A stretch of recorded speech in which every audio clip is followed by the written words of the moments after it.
गलत दर्शन, गलत गुरु पूरे एक जनरेशन को बर्बाद कर देते हैं। बहुत सारे लोग ओवर थिंकिंग के चलते अपना बहुत सारा टाइम बर्बाद कर देते हैं। ओवर थिंकिंग का मतलब है टीम बना लो, एक दिन काम नहीं करना पड़ेगा। टीम इसलिए नहीं बनाई जाती, टीम इसलिए बनाई जाती है कर्म प्रेमी है या आराम प्रेमी है आप? क्या मुझे अपने काम से प्यार है या सिर्फ रिजल्ट से? अगर कोई भी परिणाम तक हमें पहुंचना है तो आपको एक प्रक्रिया से गुजरना होगा, तो आपका रिजल्ट ऑटोमेटिक भगवान आपको देगा ही देगा। इसीलिए ये गीता का जो कथन है, क्योंकि फल की चिंता से आदमी का दिमाग डिस्टर्ब होता है और एक डिस्टर्ब माइंड अच्छे एक्शन नहीं लेगा।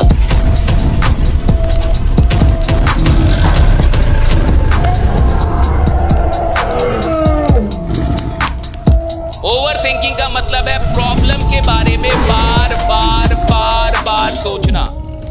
अगर आप प्रॉब्लम के बारे में बार बार सोचते हैं, इसी को ओवर थिंकिंग कहता हूं मैं। सॉल्यूशन के बारे में बार बार सोचने को ओवर थिंकिंग नहीं कहूंगा। लेकिन अगर आप प्रॉब्लम को लेके पकड़े हुए हैं, नेगेटिव किसी बात को लेके पकड़े हुए हैं और बार बार सोच रहे हैं, काम नहीं कर रहे, एक्शन लीजिए, ज्यादा सोचिए मत, टेक द एक्शन। बहुत सारे लोग ओवर थिंकिंग के चलते अपना बहुत सारा टाइम बर्बाद कर देते हैं। एक्शन लीजिए, ज्यादा सोचेंगे एक्साइटमेंट ही चला जाएगा। कई बार आपके पास कोई आइडिया आता होगा कि धंधे को ऐसे बढ़ाते हैं, धंधे में ये कर देते हैं, हाँ टीम ऐसे बढ़ेगी, और अगर आपने 2-4 दिन उस पर काम नहीं किया, एक्साइटमेंट ही चला जाएगा। अच्छा, जब आइडिया आता है तो बड़ा एक्साइटमेंट होता है। जिस समय आइडिया पैदा होता है उस समय एनर्जी देखिए, अपनी एक्साइटमेंट देखिए, उत्साह, हाँ ऐसा कर लेते हैं, बड़ा उत्साह रहेगा। और अगर नहीं किए, 2-4 दिन नहीं किए, एक्साइटमेंट ही चला जाएगा, फिर आप कर ही नहीं पाएंगे वो काम। ओवर थिंकिंग आपके एक्शन का सबसे बड़ा दुश्मन है। एक्शन ही नहीं लेने देगा, एक्शन नहीं लेने देगा, आप सफलता मिल ही नहीं सकती। एंड कंफर्ट जोन तो है ही, सारे अमीर लोग तो यही फंसे रहते हैं और सौभाग्य से आप सब भी करोड़पति हैं और सारे लोग इधर कंफर्ट जोन में आ ही जाते हैं। उनकी गलती भी नहीं है साहब, उनकी कोई गलती नहीं है। क्यों? वो उन लोग को सिखाया भी यही जाता है कि एक दिन तुम इतना पैसा कमा लोगे कि तुमको काम ही नहीं करना पड़ेगा।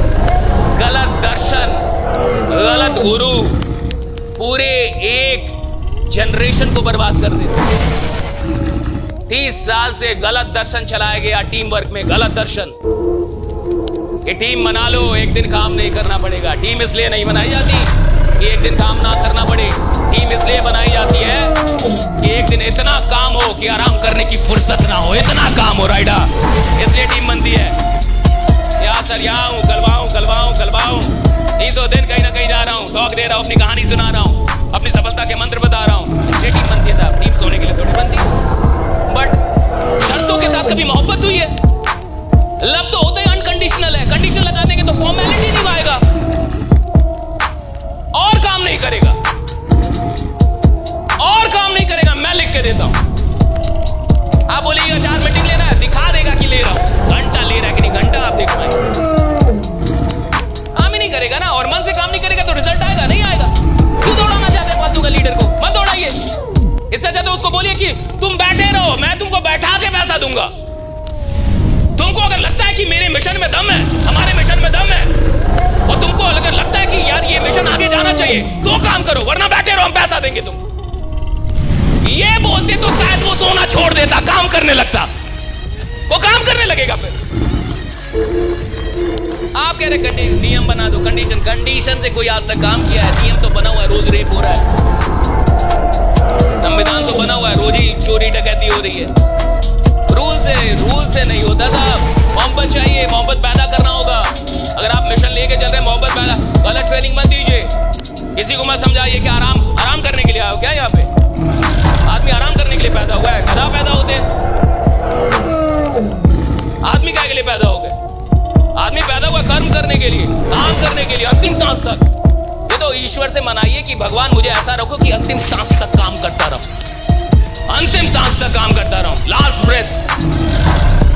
मौत हो तो काम करते हुए मौत। मैं तो यही चाहता हूं कि जैसे एपीजे अब्दुल कलाम को ईश्वर ने मौत दी, वैसी मौत सबको हो। बात करते हुए उनको हार्ट अटैक आया, शिलोंग के किसी कॉलेज में बात कर रहे थे, तब उनकी, ये सबसे अच्छा डेथ है भाई। इससे अच्छी कोई मृत्यु नहीं है कि काम करते हुए आपकी मृत्यु हो। The best death.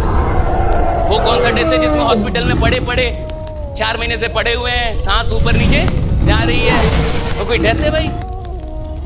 अरे डेथ तो ये होना चाहिए कि भगवान ऐसा करो काम करते हुए मार दो मेरे को, काम करते हुए मर जाऊं राइडा, काम करते हुए मारो। मैं तो कह रहा हूं आप अपने दिमाग में घुसा लो कि काम करते हुए ही मरना है, आज से भगवान से मांगो। नहीं, इससे अच्छा डेथ नहीं होता। मैं तो इसको मैं मैनिफेस्ट कर रहा हूं, मैं बहुत दिनों से मैनिफेस्ट कर रहा हूं कि मैं ऐसे ही मरूं, स्टेज पे मरूं, काम करते हुए मरूं। ये मेरी दिली इच्छा है कि हम काम करते हुए मरने चाहिए, ऐसे नहीं मरने चाहिए। हाँ, काम करते हुए आदमी मरे, क्या क्या मौत होगी, इससे खूबसूरत मौत ही नहीं हो सकती। हम केवल जिंदगी की प्लानिंग कर रहे हैं, थोड़ी थोड़ी मौत की भी प्लानिंग होनी चाहिए, मन में होना चाहिए। ये ऐसे मरने का है राइडा, आप मन में रखिए। मैं आपको बता रहा हूँ भगवान आपको ये शक्ति दे देगा उस समय 100%। मैं क्या, मैं मरूंगा तो ऐसे थोड़े मरूंगा, सारा हॉस्पिटल को लिखा पड़ा के मरूंगा, बैठो कहीं भी रहूंगा तो ऐसे थोड़े मरना है। और आदमी को पता चल जाता है कि वो मरने वाला है, ये भी मैंने सुना है कि मरने वाले को पता चल जाता है कि अब वो, उसको पता चल जाता है कि अब 2 दिन और जीऊंगा, 1 दिन और जीऊंगा, तो पता तो चल ही गया है। अब तक पूरा प्लान बना ले अपना, क्या क्या किसको किसको समझा के निकलना है यहाँ से। हाँ, आप निकल जाएं, आपके लोग तो जिंदा रहने चाहिए ना भाई। इससे पता चलता है कि वो काम उसके लिए काम नहीं था, वो काम उसकी इबादत थी, पूजा थी भाई। उसने उस काम को पूजा है साहब, और ईश्वर से। और जिसको ऐसी मौत मिल जाए समझिए उसकी जिंदगी धन्य हो गई, जीवन धन्य रहा उसका। इससे अच्छा क्या जीवन हो सकता है? आप चाहते हैं ऐसी मौत? या कुछ लोग मौत के नाम पे भी डरता है। बाबू देखो, मरना तो एक दिन सबको है भाई, डरो मत, एक दिन सब जाएंगे। अच्छी बात यही है कि वो एक दिन कब आएगा किसी को नहीं पता है। यही जीवन का सबसे बढ़िया खेल है। देखिए जरा सम इंपॉर्टेंट क्वेश्चंस कंफर्ट शोर को लेके, कुछ इंपॉर्टेंट क्वेश्चंस हैं जो हम लोग करते हैं अपने आप से। ये क्वेश्चन आपको कर रहे हैं, 5 क्वेश्चन यहाँ पे दिए गए हैं। अगर सबसे पहला क्वेश्चन है, क्या मैं कंफर्ट लवर हूँ? क्या आप कंफर्ट लवर हैं या वर्क लवर हैं? कर्म प्रेमी है या आराम प्रेमी है आप? कर्म लवर है ना, कंफर्ट लवर नहीं है ना? ठीक है। मैं अपने कंफर्ट जोन से बाहर जाने के लिए कितना तैयार रहता हूं? तैयार रहते हैं आप? रेडी रहते हैं कंफर्ट जोन से बाहर जाने के लिए? क्या मुझे अपने काम से प्यार है या सिर्फ रिजल्ट से? बहुत अच्छा जवाब ये भी है, दोनों से। इस जवाब में कुछ खराबी नहीं है, ये मॉडिफाइड जवाब है, सही है। ये भी अच्छा जवाब है, दोनों से प्यार है, काम से भी और रिजल्ट से भी। नथिंग बैड राइडा। वैसे जिस आदमी को काम से प्रेम होगा उसको रिजल्ट अपने आप ही मिलता है। देखिए, अगर आपको फसल बोने से प्यार है, अगर आपको खेती करने से प्यार है, तो फसल वो आएगा ही, उगेगा ही। अगर आपको प्रोसेस से प्यार है तो रिजल्ट अपने आप मिलेगा आपको। जो प्रोसेस फोकस्ड आदमी होता है उसको रिजल्ट की चिंता नहीं करनी पड़ती है। जो प्रोसेस लवर है उसको रिजल्ट की चिंता करनी नहीं है, क्योंकि सारा रिजल्ट किसकी देन होता है? प्रोसेस की देन है। अगर कोई भी परिणाम तक हमें पहुंचना है तो आपको एक प्रक्रिया से गुजरना होगा, और प्रक्रियाएं ही परिणामों को जन्म देती है। तो अगर आप प्रक्रिया पे केंद्रित है, अगर आप प्रोसेस लवर हैं, अगर आप प्रोसेस में बहुत ध्यान देते हैं, तो आपका रिजल्ट ऑटोमेटिक भगवान आपको देगा ही देगा। इसलिए ये गीता का जो कथन है कि कर्म करो फल की चिंता ना करो, ये गलत नहीं है। क्योंकि फल की चिंता से आदमी का दिमाग डिस्टर्ब होता है, और एक डिस्टर्ब माइंड अच्छे एक्शन नहीं लेगा, अच्छे डिसीजन नहीं ले पाएगा। भगवान कृष्ण ने ऐसे नहीं बोला कि कर्म किए जा, फल की चिंता ना कर। इसका सिंपल मतलब है कि जब मैं फल की चिंता करूंगा तो मेरा माइंड जो है वो अशांत हो जाएगा, और एक अशांत मन अच्छे निर्णय नहीं ले पाएगा, और जब तक अच्छे निर्णय नहीं लेऊंगा तब तक अच्छे परिणाम लेके नहीं आ सकता। इसलिए भगवान कहते हैं कि कर्म किए जा, कर्म से मोहब्बत कर ले, फल की चिंता ना कर, फल मैं दे ही दूंगा। क्योंकि ये सृष्टि का सिद्धांत है कि अगर कोई प्रोसेस होगा उसका रिजल्ट आएगा ही, अगर प्रक्रिया हो रही है परिणाम आएगा ही आएगा। अगर हमने बीज लगाया है, बढ़िया से सींचा है, फल आएगा ही आएगा। There is no doubt in it, कोई डाउट नहीं है इसमें। तो आप प्रोसेस लवर हैं या फिर आप रिजल्ट लवर हैं? क्या हैं आप? मैं आपसे अनुरोध करूंगा प्रोसेस लवर बनिए, बहुत मजा है इसमें, जिंदगी का आनंद है प्रोसेस लवर बनने में। अगर आप काम से मोहब्बत कर गए तो सुनिए, परिणाम आपसे मोहब्बत करेगी। अगर आप प्रोसेस से मोहब्बत कर गए, रिजल्ट आपसे मोहब्बत करेगा साहब। रिजल्ट आपको छोड़ के कहीं जाएगा ही नहीं। जो लोग काम से मोहब्बत करने लगते हैं, रिजल्ट उनको खोज के आता उनके पास कि भाई चल इसके पास।